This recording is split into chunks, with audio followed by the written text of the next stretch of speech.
ராதா, எவ்வளவு நேரமா பால் காய்ச்சுற? மணி ஆகுது. நல்ல நேரத்துல படைக்கணும். நீ மட்டும் அலட்சியமா இருக்க. உனக்கு எங்க அம்மா இருந்தாதான் சரி வரும். ஏங்க, நல்ல நாள் அதுமா உங்க அம்மாவை ஏன் ஞாபகப்படுத்துறீங்க? இந்த பால் காய்ச்சி விழாவே அப்புறம் சொத்தப்பலா ஆயிடும். நீங்க கொஞ்ச நேரம் இருங்க, நான் பாலை காய்ச்சி எடுத்துட்டு வந்து சாமிக்கு படைக்கிறேன். பப்பு, சுப்பு, நீங்க ரெண்டு பேரும் அங்க என்ன செய்யறீங்க? லட்சுமி கிட்ட என்னப்பா சொல்லிட்டு இருக்கீங்க? ரெண்டு பேரும் இங்க வாங்க, நம்ம சாமி படைக்க போறோம். இதோ வரப்பா. லட்சுமி கிட்ட நாங்க ஒண்ணும் சொல்லல. இந்த வீடு உனக்கு ரொம்ப பிடிச்சிருக்கான்னு கேட்டோம். அதுக்கு ரொம்ப பிடிச்சிருக்காம்பா. தோ வந்துட்டோம்பா நாங்க. ஏன் புது வீட்டை கஷ்டப்பட்டு கட்டிட்டு வந்திருக்கோம். நீங்க உங்களுடைய ஃப்ரெண்டு சொந்த பந்தம் எல்லாரையும் கூப்பிட்டு நல்லா கிராண்டா செய்வீங்கன்னு பார்த்தா இப்படி யாரையுமே கூப்பிடாம இப்படி சிம்பிளா செய்றீங்களே. ராதா, நீ சொல்றது எனக்கு ஒண்ணும் புரியாம இல்ல. இப்ப அறுவடை நேரம் இல்லையா? இந்த டைம்ல நான் வீடு வீடா போய் எல்லாரையும் கூப்பிட முடியாது. இந்த ஃபங்க்ஷனை பெருசா செய்ய முடியாது. எனக்கு அறுவடை வேலை தான் முக்கியம். அம்மா, உங்களுடைய சண்டைய அப்புறம் வச்சுக்கீங்க.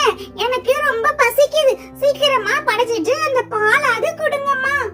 இந்த மாவிளை தோரணத்தை நீங்க நல்லா கட்டுங்க. நான் போயிட்டு பால் காய்ச்சி கொண்டு வரேன். அதுக்கப்புறம் படைக்கலாம். அப்பா, நான் ஸ்டூல் எடுத்து போட்டு அது மேல ஏறி நின்னு கட்டுறேன்ப்பா. உங்களுக்கு எட்டுமாப்பா? பப்பு, நீ வேற ஏதாவது காமெடி பண்ணாதடா. எனக்கு எட்டும், நானே கட்டுறேன். இத சரியா கட்டலினா அதுக்கு வேற உங்க அம்மா இன்னைக்கு சண்டை பிடிச்சுப்பா. நல்ல நாள் அதுமா, சண்டை வேணாம். நானே கட்டுறேன். நீ அமைதியா இருந்தா போதும் பப்பு.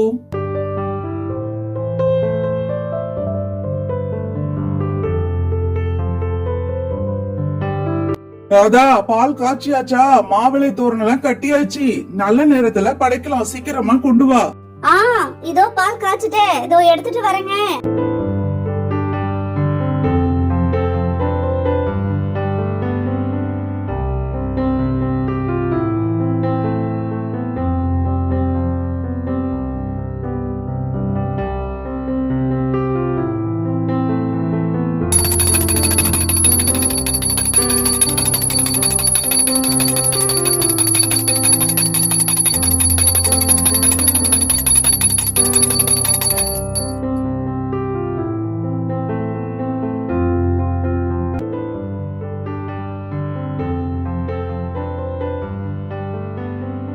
அப்பாடி, நல்லபடியா பால் காய்ச்சி படைச்சாச்சு.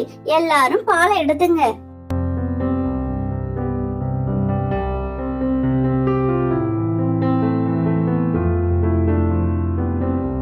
ஏன் பால் காய்ச்சி விழா மட்டும் இல்லங்க இன்னைக்கு, இன்னொரு நாளும் இன்னைக்கு உண்டு. இன்னைக்கு எந்த நாளும் கண்டுபிடிங்க. எனக்கு நல்லா தெரியும் ராதா, இன்னைக்கு நம்மளுடைய கல்யாண நாளுன்னு. எனக்கு